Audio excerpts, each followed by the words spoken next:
Hi guys, welcome back to my channel. I've got a good one for you today, guys. I have to admit, I have seen this video. It has gone viral all over social media, but I just thought I'd share it with you guys on my channel anyway.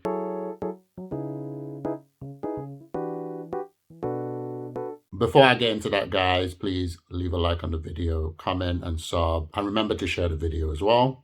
Let's get into it. What's a piece of trauma that you have that's funny? It has to actually be funny. I'll go first. My dad abandoned my family when I was 5 years old. That is a wife and 4 kids. He abandoned us and then pursued amateur breakdancing. And he got really good. He blew up. He became a D-list celebrity status, viral breakdancer. He became the oldest actively competing breakdancer in the world. Then he got on Good Morning America and talk shows, and Washington Post wrote about him, and he went super viral, and he did all these interviews, and he danced with Paula Abdul. Here, I'll show you. Take a look at this 60-year-old breakdancer. Yes, 60 years old. Amazing. I'm wondering, when I first saw this, what's the point competition in Philadelphia, and he may not have won, but I tell you what, he is winning over a lot of people on the internet. Yes. He really is. Yep, he's winning over a lot of people on the internet. This guy wouldn't pay my medical bills. I do have a different perspective though, from what I've been hearing. The worst part, damn it, he's good. He should not be able to move his body like that. It's impossible. It's beautiful. Hey, Dad. There was no split custody or anything. He just left 4 kids to do that. He may not have paid for some of my medical bills growing up, but he did give me this breakdancing merchandise. So that's him. He's on his head. Benihana is his b-boy name because his name is Ben Hart. I'll get texts like this, "Happy birthday?" She said his and then name. links to his breakdancing videos. So if you have funny trauma, actual funny haha trauma, I need to hear it. Thank you. All right, guys. So like I said at the beginning, I have seen that specific video. There is a response video, which I'm going to show in a bit. But from initial viewing, before there was any response or any other people covering this, I felt, even though I was okay, that was trash, what the man did. This is based on her perspective. I still felt this was not the place for her to do that. I felt that she shouldn't be dumping this on the internet. Obviously, there's this new thing that young people are doing, and I hope Christians are not doing that either. But when I said I have a different perspective, so this thing, what that they're doing is called trauma dumping. So they basically go on the internet and speak out, bait out very personal details about their life. And guys, the internet is not the place for this kind of information. But when I said I have a different perspective, is that I was on her side. I just don't like the fact that she exposed it to millions of people, because that's what the internet is. You're going to get the good, bad, and the ugly. You're going to get the crazy folk as well. There are people who, we've heard stories over and over again where somebody puts something out on the internet about someone and they find their address, or they find who they are, or they go to their house. There are crazy people out there. So the internet is not the place to be doing this. But also it's just foul. It smells foul, even though initially I was oh, he left you, I get it, because, I understand that feeling. But I wouldn't. Okay, so my perspective was, there was a time when I was younger when I craved, I wouldn't have called it attention back then, but I can see now how it can be interpreted as attention. And I wanted to basically talk about what, the things that I had gone through. And I wanted to just say it for people to hear. But really and truly, the feeling that I was craving for, exactly what I just said earlier, which is what the interpretation, but at the time, that's not what you're thinking. It is attention. You want people to comment on what you've said. You want people to feel sorry for you.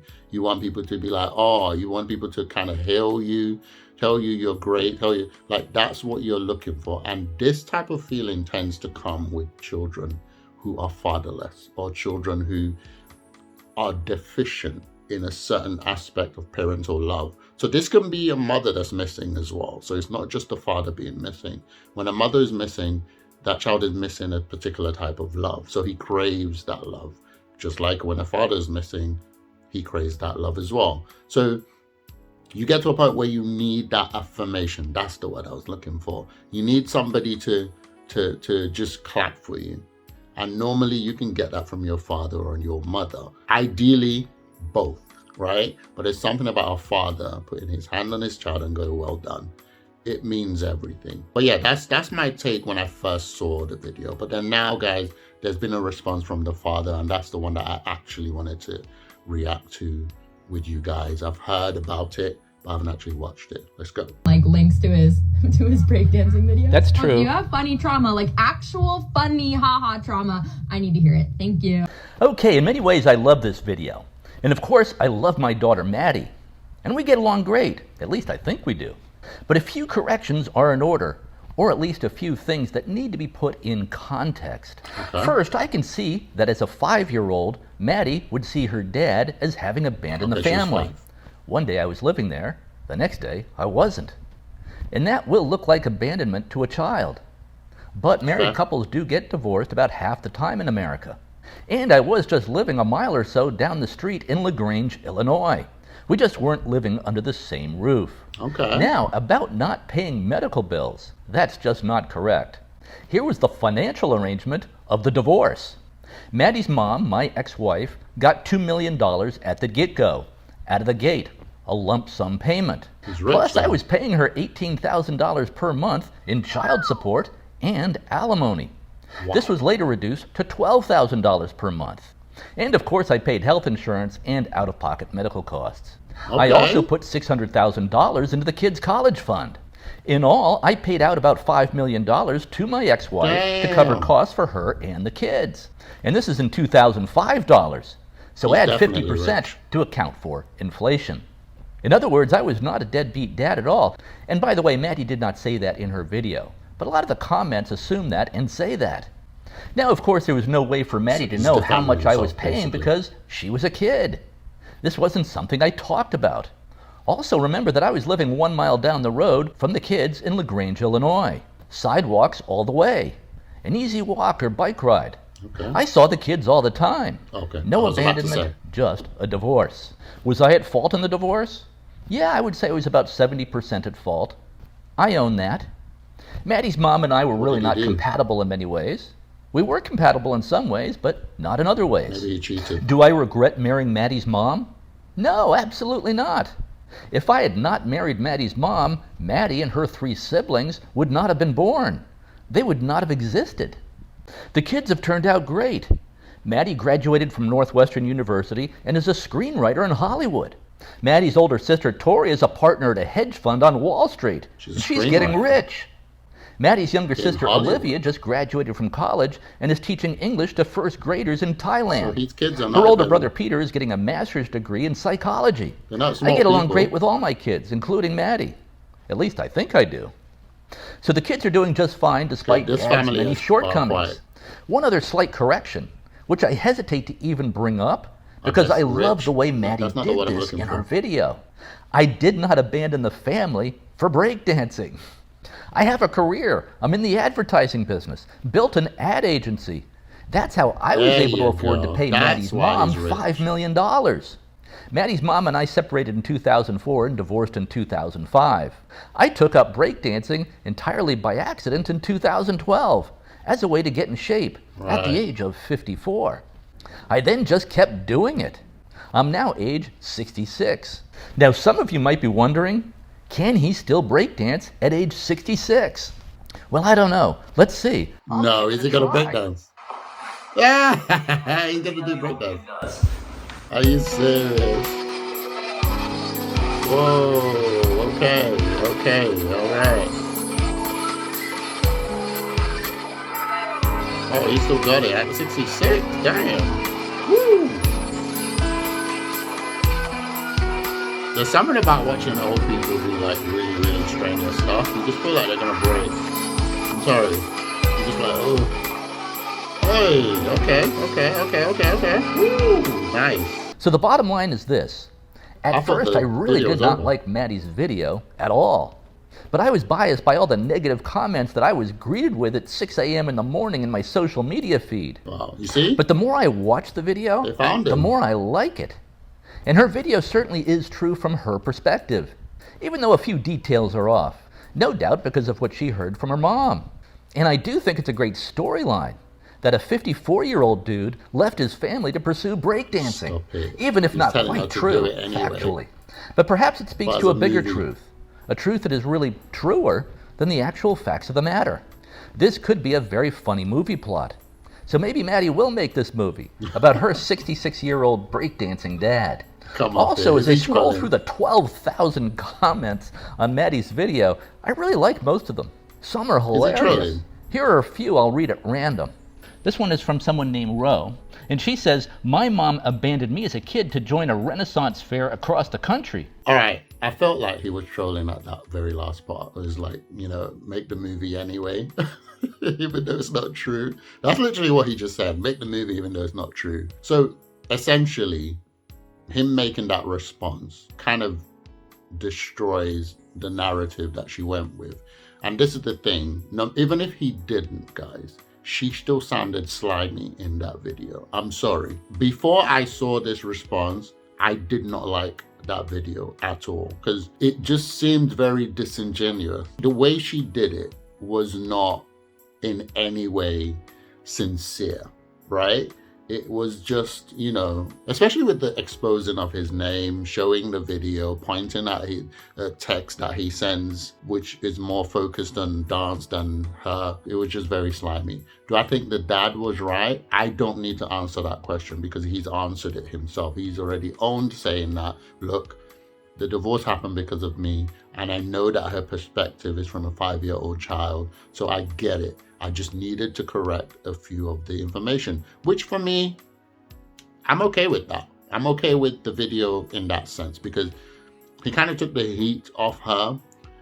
I'm telling you, he did, because he could have been vindictive. He could have been like, that ungrateful git, and sent whatever mob he has on his side against her. But what he did, he kind of cooled the fire and changed the perspective of the story and actually made it very lighthearted. So it means that even if you were still going to go at her saying she's a liar, he's kind of quenched the fire a lot more from his response. And I think he did that very well. He said he was in advertising and stuff like that. It makes sense. That was a very nice touch with the showing of his breakdancing and that little advertising. Also, his background shows also what he's doing. Like he knows what he's doing. But for me, guys, young people, Christian young people, your sufferings, your trauma, the things that happen to you, they're there to make you better. Whenever it's time for you to speak about them, you will speak about them in a way that you would be respectful of the person you're talking about. Even if that person hurt you, even if that person was the worst father in the world, because of your maturity, you will speak of them with respect. There's just something about it, right? Again, when I mentioned my story before, I know now that I wanted attention. And if I had said my story then, I would have ruined my own life or ruined the lives of people that I would have spoken about, right? But I could still have what I wanted to do without doing that. So I get where she was coming from. I get what feeling she may have had. I get, and the dad mentioned it too, that he understands where she's coming from, which is very good, which is good that he gets it. But young people, this thing that they tell you to do where you just go online and just trauma dump, which is the word, I checked it here, that's the actual word. Don't do it. Don't do it. I recommend therapy. I do. I recommend speaking to your pastor, speaking to your youth leader, speaking to somebody, going to counseling. But I don't recommend sharing your personal life on the internet, because once you do that, your life is now open for everyone to comment on, and not a lot of people can handle. In fact, let me not even say not a lot of people. Most strong-willed people can't even handle that, right? The strongest willed person who has gotten on the internet and exposed themselves has crumbled, right? They've had mental health issues from that. So how much more you, a young person who's just like, I just want attention. It's not every attention that's on the internet is good attention. I put out videos every week, and for every good comment you get like 10 negative ones. That's just how it works. And if you can't take it, you're just going to ruin your life. You're going to put that video out and then you're going to wish you never did, because the internet never forgets. That's what they say. The internet never forgets. Once you upload it, it's out there forever because somebody can download it and re-upload it, download it. Like what I'm doing now, I'm reacting to it. So even if that girl deletes those videos, we can find it and re-upload it again. That's just how the internet works. Guys, do you see where I'm coming from? What do you think of this story? I mean, it is really messy that she brought the story online, which is why I can't fault the dad for responding, especially that he has receipts that he did the best he could. Do I think money is enough? No, I don't think money is the only thing you need. But I will tell you now that some children would wish they had the money, right? That, like, in fact, I believe African children or African women, I don't mean to generalize, but a lot of times money is like the way men show affection back home because the way the economy is and stuff like that. So I'm not saying that because he gave £5 million, he was a good father. But what he managed to do in that video, in addition to the 5 million, he mentioned that he was around, okay? And I think that in itself is priceless because he's divorced her. He could easily leave her as a single mum, but he was there. That's what he said. Maybe we still need to hear the mother's side. Who knows? Maybe we need to wait for the girl to respond. Who knows? But from his perspective, from what he has said, she said he was never around. She said he never paid medical bills. He's come back and said, not only did I pay medical bills, I'm paying child support of 18 grand every month. Every month! That's crazy. And 5 million, 2 million upfront, and then 5 million overall. Oh my goodness. That's crazy. And then, but on top of that, he lived 1 mile away, a bike ride away. They could visit, he could visit them. So he was present more than children in her position would enjoy, basically, is what I'm saying. So yes, money is not everything, but I think he did a bit more than money from what I've heard. Let me know what you guys think in the comments below. Do you think that trauma dump is a good thing? Or do you think, young people need to not fall for that because they're just going to ruin their lives over the internet? Or do you think actually, yeah, trauma dump is a good form of therapy for young people? Our older generation never got to do that, so let them do it. Whatever your thoughts are, guys, let me know in the comments below. Guys, I want to just remind you that I have a relationship channel. It's called Angelint. I'm going to put it on the screen right now. Please go over there, have a look at my videos over there. I talk about relationships, dating, and marriage. Leave a like, share, and comment over there. And if you enjoyed my reaction to this video, like, share, and comment. I'll see you in my next one.